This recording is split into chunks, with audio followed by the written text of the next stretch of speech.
अस्सलाम वालेकुम, this is सफ़ीर खान। उम्मीद है कि सब खैरियत से होंगे। आज की हमारी वीडियो जो है वो एक्सटेंडेड मेटाफर पे बेस्ड है कि एक्सटेंडेड मेटाफर किसे कहते हैं।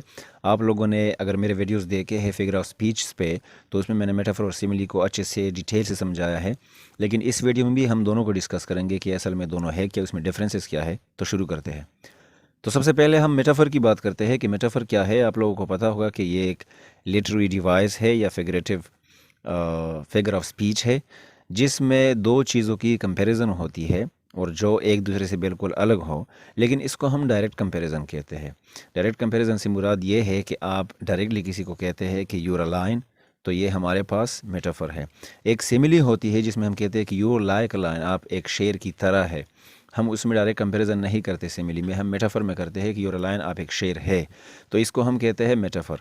दो चीज़ों की कंपैरिजन, एक इंसान को आप कहते हैं कि आप एक शेर है, और शेर जो है वो एक एनिमल का एक अच्छा फॉर्म है, तो आप दो मुख्तलिफ़ चीज़ों को कंपेयर करते हैं, इसको हम कहते हैं metaphor. For example time is money, वक्त जो है वो पैसा है, तो हम डायरेक्टली कहते हैं कि पैसा जो है वो वक्त है, वक्त पैसा है। या हम कहते हैं कि he is a walking dictionary, वो एक चलती फिरती डिक्शनरी है, मतलब उसके साथ इतनी विकेबलरी है उस बंदे के साथ या किसी लड़की के साथ कि वो एक डिक्शनरी की मानंद है और वो चलती फिरती डिक्शनरी है। तो हम डायरेक्टली कह रहे हैं कि अली या ही या शी जो है वो एक डिक्शनरी है। हम ऐसा नहीं कहते कि he is like a dictionary और she is like a dictionary, तो इसको हम कहते हैं metaphor. On the other hand, अगर हम एक्सटेंडेड मेटाफर की बात करें, तो ये मेटाफर की एक वर्जन है जो एक्सटेंड होता है over the course of multiple lines या पैराग्राफ्स वगैरह। इसमें यह होता है कि आपने एक लाइन में मेटाफर में कहा कि टाइम इज़ मनी या he is a walking dictionary, लेकिन एक्सटेंडेड मेटाफर में आप एक लाइन में चीज़ें नहीं कहती, बल्कि आप ग्रुप ऑफ लाइंस में कहते हैं या पैराग्राफ्स में कहते हैं या स्टेंजाज में कहते हैं। अगर आप प्रोज में किसी को कंपेयर करते हैं दो चीज़ों को, तो आप स्टेंजाज में पैराग्राफ्स में करते हैं, और अगर आप पोइट्री में करते हैं तो आप एक लाइन में नहीं करते, बल्कि आप पूरे पोएम में या फिर दो तीन स्टेंजाज में करते हैं।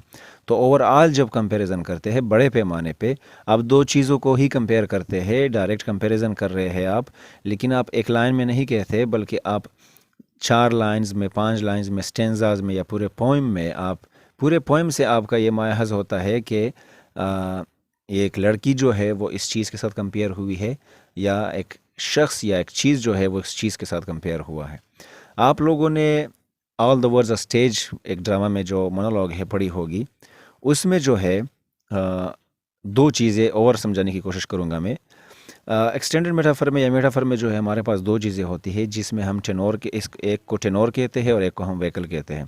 तो टेनोर जो होता है वो चीज़ होता है जिसको हम कंपेयर करते हैं, और वेकल जो है वो चीज़ होता है जिसके साथ हम टेनोर को कंपेयर करते हैं। वर्ड्स अ स्टेज को अगर आप लोग देखें, all the words a stage, तो वर्ड जो है वो टेनोर है और वेकल जो है वो स्टेज है, क्योंकि वर्ड को कंपेयर किया गया है स्टेज के साथ। अब ये आप लोग समझ गए होंगे। अब इसके एग्जाम्पल को अगर आप लोग देखें, तो ओवरऑल जो हमारी ज़िंदगी के स्टेजेस है, जो लाइफ है हमारी बचपन से लेके मरते दम तक, वो एक स्टेज के मानंद है, एक स्टेज के साथ कंपेयर की गई है, तो इसको हम कहते हैं एक्सटेंडेड मेटाफर। एक्सटेंडेड मेटाफर जो है उसमें बहुत सारे इमेजेस बनते हैं, ग्रेट बिल्डिंग होती है वो इमेजेस की, या पीस ऑफ राइटिंग में या प्रोज में अगर हो या पोइट्री में हो, इमोशनली जितनी भी चीज़ें होती है वो रीडर्स के या ऑडियंस के जहन में आ जाती है। एक बड़ा कंपैरिजन होता है, और ये पोइट्री और प्रोज दोनों में पाई जा सकती है। इसका और एग्जांपल मैं दूंगा, hope is the thing with feather, जो कि एमिली डिकिंसन ने लिखी है। तो इसमें वो कंपेयर करती है ओवरऑल पोइम में होप की जो फीलिंग्स है वो एक छोटे से परिंदे या उसके परों के साथ कंपेयर करती है। ओवरऑल जो पोएम है उसमें बहुत सारी बातें हुई है, उसमें जितनी भी लाइंस है उस एक लाइन में कंपेयर नहीं हुआ है ये दो चीज़ें, बल्कि पूरे पोएम में उसे कंपेयर किया गया है। So the entire poem works as an extended metaphor. अगर द रोड नॉट टेकन की आप लोग बात करें, जो कि रॉबर्ट फ्रॉस्ट ने लिखी है, तो उसमें वो कंपेयर करता है ज़िंदगी के रोड को या ज़िंदगी को बहुत सारे अप्स एंड डाउन्स के साथ।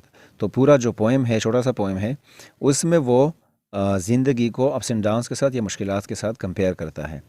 तो ये जो है ओवरऑल जो पोएम है वो एक्सटेंडेड मेटाफर है। Hope is the thing with feather जो है वो एक मेटाफर है। All the words a stage जो है वो एक मेटाफर है। सो आई होप कि एक्सटेंडेड मेटाफर, टिनोर और व्हीकल्स की समझ अच्छे से आ गई होगी। अपना बहुत सारा ख्याल रखें। Thank you very much.